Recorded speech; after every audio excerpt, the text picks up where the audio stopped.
आज आपण करतोय केळीच्या पानातील तांदळाच्या पिठापासून तयार केलेल्या शेंगा। वाटीत गरम पाणी घ्यायचं, त्यात चमचाभर साजूक तूप घालायचं, मीठ घालायचं आणि ह्याच गरम पाण्याने तांदळाचं पीठ मळून घ्यायचं।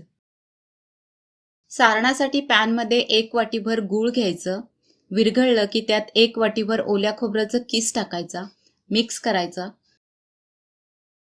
त्यानंतर 1 चमचाभर वेलची पूड टाकायची, 2 मिनिटं सगळं मिक्स करायचं आणि सारण आपलं तयार होईल। पीठ मळून झालंय, सारण पण आपलं तयार आहे आणि केळीच्या पानाचे छोटे छोटे तुकडे पण आपले तयार करून घेतलेले आहेत मी।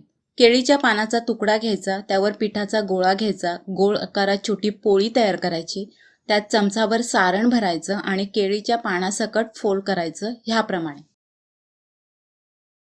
सर्व मी फोल्ड करून घेतले आहेत, ते मोदक पात्रामध्ये ठेवून मोदकाप्रमाणे 20 मिनिटं वाफवून घ्यायचे।